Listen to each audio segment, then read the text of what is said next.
স্ত্রী একজন দিনদারি নারী, আল্লাহ ভোলা নারী। ডাক দিয়ে কয়, হে স্বামী,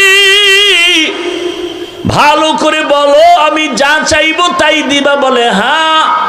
এবার স্ত্রী পরীক্ষামূলক বলে, ও স্বামী আমার, আমি যদি চাইলেই দাও, দেরি না করো তো আমার 3 তালাক দিয়ে দাও।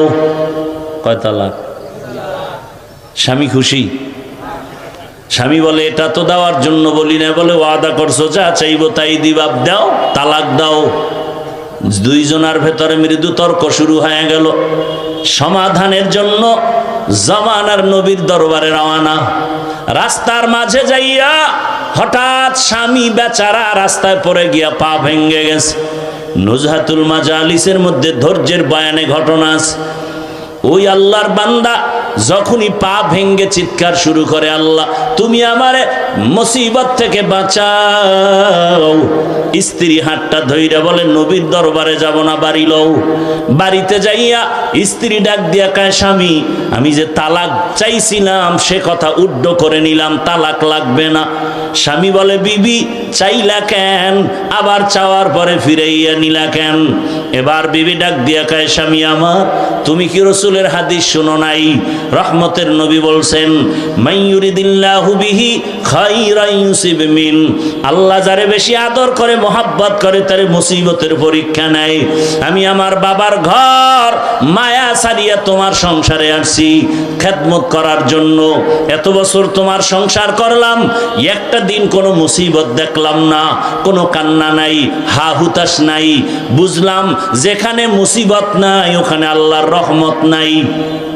এজন্য কইছি ঘরে থাকবো না, যেখানে রহমত নাই ওখানে আমিও নাই। কিন্তু আল্লাহর কুদরত, যখন তুমি রাস্তার মাঝে গিয়া পড়ে গিয়া পাটা ভেঙে ফেলেছ, তখন তোমার কান্না শুরু হয়েছে। মুসিবত এসে গেছে। মুসিবত যেখানে আছে রহমতও সেখানে আছে, আমিও সেখানে আছি। এ কারণে তালাক চাইয়া আবার ফিরায় নিয়েছি।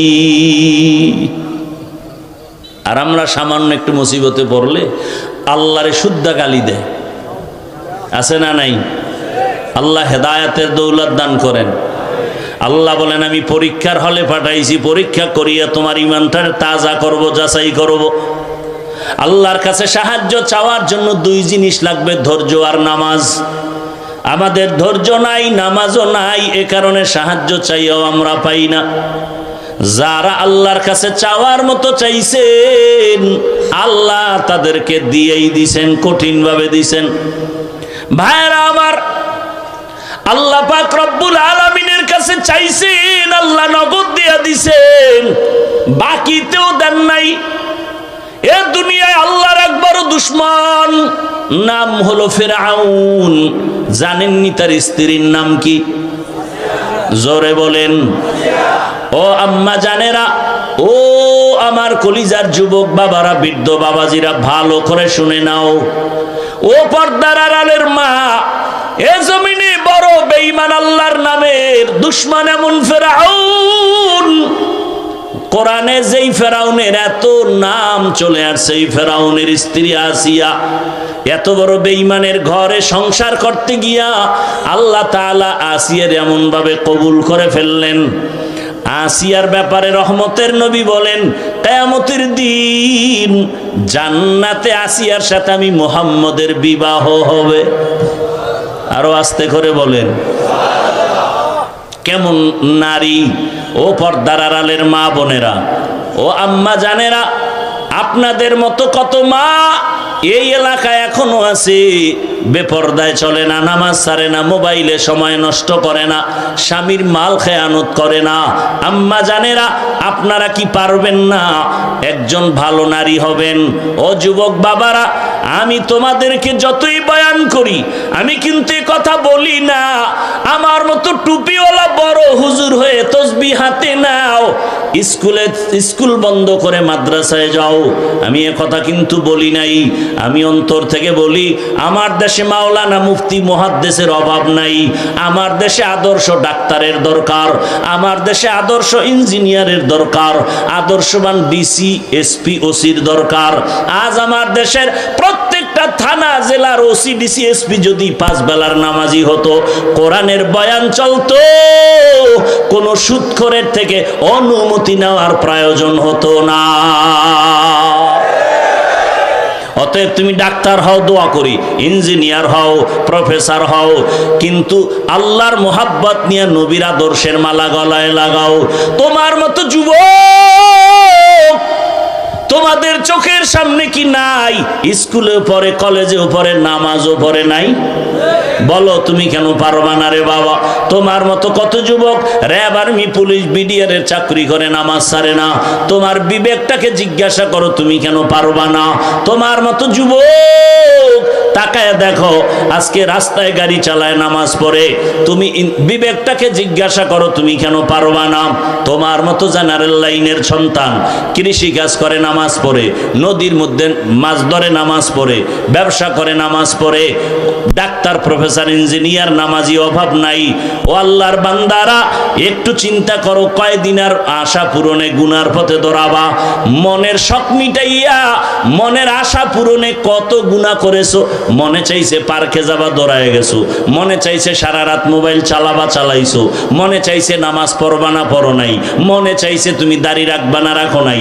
আর কয়দিন, এখনো কি আশা পূরণ হয় নাই?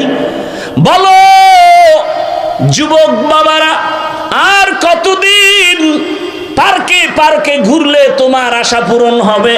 বলো আর কতদিন সারা রাত মোবাইল চালাইলে আশা পূরণ হবে? কাটলে আশা পূরণ হবে? বলো আর কতবার নামাজ বাদ দিলে আশা পূরণ হবে? এবং এ কথাটাও বলো, তোমার হায়াতের বাকি আছে আর কতদিন? এমন কোনো দিন নেই যুবকের লাশের খবর নাই।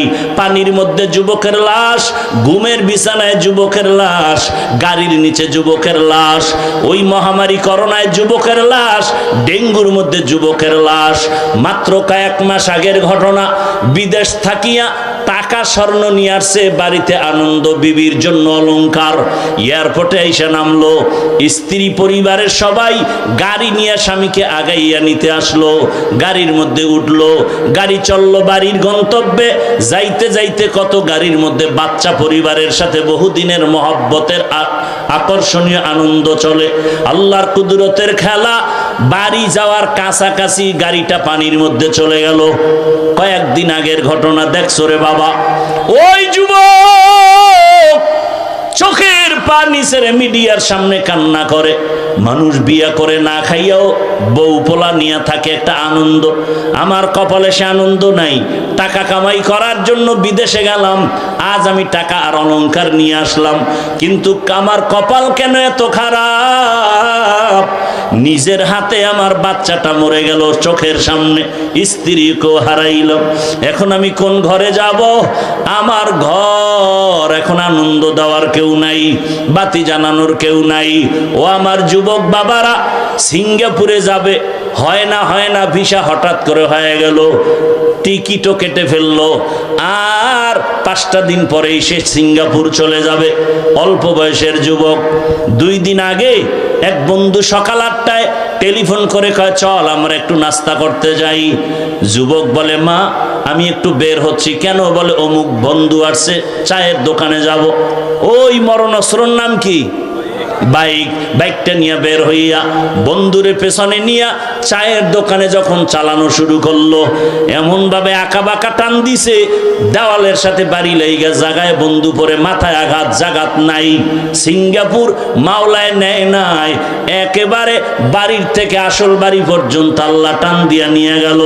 ও যুবক বাবা, ইদানিং কালে যত লাশের খবর, যুবকের লাশ। মনটাকে একটা কথাই বুঝাও, যে আমার মতো যুবক জেনারেল লাইনে থাইকাও যদি স্কুল কলেজে পড়ে, নামাজ পড়ে, আমি কেন পারি না? চাকরি করে, ব্যবসা করে, কৃষি কাজ করে, শ্রমিকের কাজ করে, আমি কেন পারি না? এখনো সময় আছে, তওবা করো। ও পর্দার আড়ালের মা, ওই ফেরাউনের স্ত্রী আল্লাহকে এতবার রাজি করে ফেললেন যে নবী নিজে বলে গেছেন, কিয়ামতের দিন আসিয়ার সাথে আমার বিবাহ হবে জান্নাতের ভেতরে। আসিয়া ফেরাউন একদিন দেখে আসিয়ার জবান থেকে আমার আল্লাহর নাম বের হয়ে গেছে। ফেরাউন কয়, এই আসিয়া, কার নামটা নিলা? বলে আমার রব।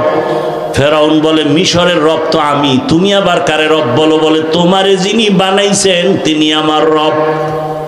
ফেরাউন বলে সর্বনাশ, তুমি আমাকে রব মানো না? বলে না, মানি না। এবার বুঝানো শুরু করলো, একবারের জন্য হলেও তুমি আমাকে রব বলো, আস্তে আওয়াজ দিয়া বলো। আসিয়া কয়, ঈমান আমার আল্লাহর জন্য এনেছি, মরিয়া গেলে যাব। আমার আল্লাহ তো এমন দুর্বল না যে তোমাকে আসতে বললে শুনবেন না। আমার আল্লাহকে আর ফাঁকি দেওয়া যাবে না। ফেরাউন সোজাভাবে যখন পারে নাই, এবার বাঁকা হইয়া খানা বন্ধ, ঘুমের বিছানাও নাই, কষ্ট দিতে দিতেও ফেরে না। এক পর্যায়ে ফেরাউন সিদ্ধান্ত নিল, আসিয়াকে শুলিবিদ্ধ করে ফাঁসির মঞ্চে মেরে ফেলা হবে। ঘোষণা হয়ে গেল, আসিয়ার ফাঁসি হবে অমুক দিন। মিশরের ময়দানে হাজারো লাখো মানুষের সমাগম হয়ে গেল। আসিয়াকে হাতে পায়ে রশি লাগাইয়া ফাঁসির মঞ্চে যখন নেওয়া হয়, আসিয়ার চোখে পানি, কান্নার আওয়াজ। হঠাৎ করে তাকাইয়া দেখে জামানার নবী মূসা ওই পথ দিয়া হেঁটে যায়। মূসা নবী তাকাইয়া দেখে আসিয়াকে ফাঁসির মঞ্চে নেয়। আসিয়া ডাক দিয়া কয়, নবী আপনি জানেননি আমি আসিয়ার হালাত কি? বলে জানি। বলে আপনি শুনছেন এই ফেরাউন আমাকে এখন শুলিবিদ্ধ করে মেরে ফেলবে? আসিয়া কান্না করে। মূসা নবী বলে, হ্যাঁ শুনছি। নবী আপনি আমার জন্য দোয়া করবেন। আসিয়া কিন্তু এই মূসা নবীকে শিশুবেলা লালন করার কারণে মাওলার কাছে দামি হয়ে গেছে, এজন্য হেদায়েতের দরজাও খুলে গেছে। নবী মূসা, এখন আমি দুনিয়ার থেকে চলে যাব, আপনি তো ফাঁকে ফাঁকে আমার আল্লাহর সাথে কথা বলতে যান, একটু আমাকে বলবেন এই মুহূর্তটা আমার মাওলা আমার উপরে কেমন আছেন? মূসা নবী কয়, রে আসিয়া, আমার আল্লাহ তোমার উপরে এখন খুশি। কোরআনের আয়াত।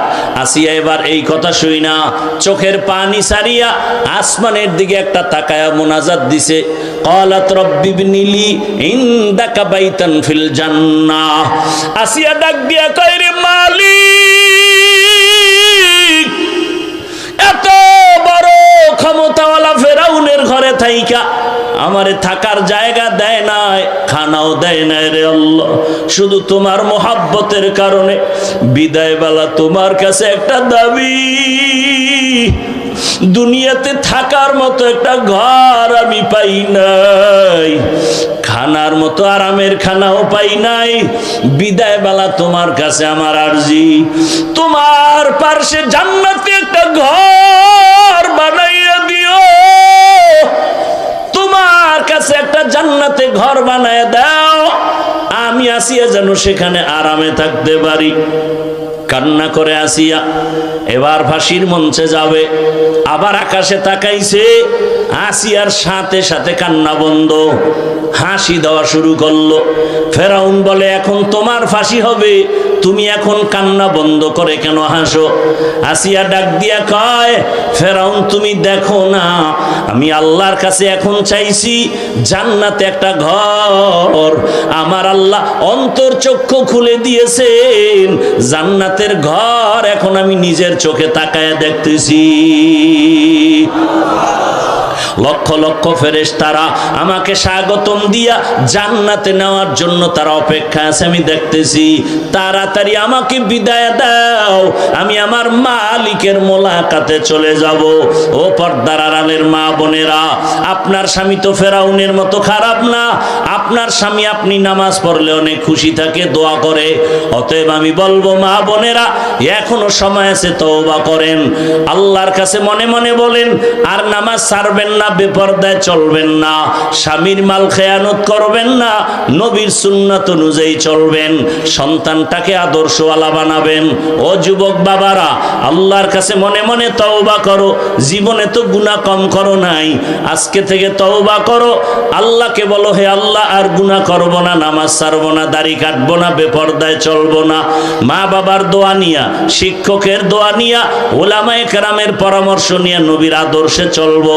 তওবা করার মতো যদি করতেই পারো, আল্লাহ পাক তওবার দরজা দিয়ে গুনাহ মাফ করে দিবেন। আল্লাহর কাছে মনে মনে খাঁটি ভাবে যদি তওবা করো, আল্লাহকে বলো, হে মালিক আমাদের তওবা কবুল করে নেন, তওবার উপরে মজবুত হইয়া চলার তৌফিক দান করেন, আমিন।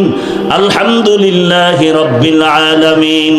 والصلاة والسلام على سيد الأنبياء والمرسلين وعلى آله وأصحابه أجمعين يا أرحم الراحمين يا أرحم الراحمين يا أرحم الراحمين رب ارحمهما كما ربياني صغيرا اللهم إنك عفو كريم تحب العفو فاعف عنا اللهم إنا نسألك رضاك والجنة ونعوذ بك من سخطك والنار اللهم إنا نعوذ بك من البرص والجنون والجذام وسيء الأسقام اللهم إنا نسألك علما نافعا ورزقا واسعا وشفاء من كل داء وديار মালিক গুনাহের বোঝা নিয়ে আমরা আপনার দরওয়াজায় হাজির হয়েছি কত উলামায়ে কেরাম মুরব্বী হাজী সাহেব ব্যবসায়ী চাকরিজীবী যুবক ছাত্র পর্দার আড়ালের মা বোনেরা ও আল্লাহ দুনিয়ার সব বাড়িওয়ালাদের দরজাগুলো বন্ধ হয়ে গেল আপনার রহমতের দরজা খোলা গুনার বোঝা নিয়ে আপনার দরওয়াজায় হাজির হয়েছি তওবার নিয়ত করেছি আর গুনাহ করব না আর নামাজ ছাড়বো না দাড়ি কাটবো না বেপরদায় চলবো না মা বাবার সাথে বেয়াদবি করবো না শিক্ষকের দোয়া নিয়ে ওলামায়ে কেরামের পরামর্শ দোয়া নিয়ে নবীর আদর্শ মেনে চলবো আমাদের তওবা কবুল করে নেন তওবার উপরে মজবুত হইয়া চলার মতো তৌফিক দান করেন রব্বুল আলামিন এলাকার ঘরে ঘরে শান্তি দান করেন সুন্নতের আমল চালু করে দেন মা বোনদের আবেদা পর্দাওয়ালা বানায় দেন সন্তানগুলো নেককার বানায় দেন লেখাপড়া যারা করে পরীক্ষার্থী কামিয়াবি দান করেন আমার কলিজার যুবক দ্বীনের হেদায়েত দ্বারা সবাইকে কবুল করে নেন মোবাইলের গুনাহ থেকে হেফাজত করেন আয় আল্লাহ সারা দুনিয়াবাসীকে মাফ করে দেন আয় আল্লাহ প্রবাসীদেরকে হেফাজত করেন বাংলাদেশ শান্তির দেশ বানায় দেন আল্লাহ আয় আল্লাহ ইসলামের জন্য দেশ কবুল করে নেন উলামায়ে কেরামদের এক বানায় দেন আয় আল্লাহ মেহেরবানি করে বাতিলের মোকাবেলায় বিজয় দান করেন ইলম ও হিলম ও হিকমত আমলে বরকত বাড়ায় দেন উলামা তোলাবা উম্মতের অন্তরে ইজ্জত মোহাব্বত রউফ বাড়ায় দেন রিয়া হাসাদ কিবির দূর করে ইখলাস ও তাকওয়া ওয়ালা জীবন দান করেন নবীজির রওজা মোবারক বাইতুল্লাহ জিয়ারতের জন্য কবুল করে নেন সারা দুনিয়ায় খেদমতের জন্য কবুল করে নেন আয় আল্লাহ মাদ্রাসাগুলো কবুল করে নেন।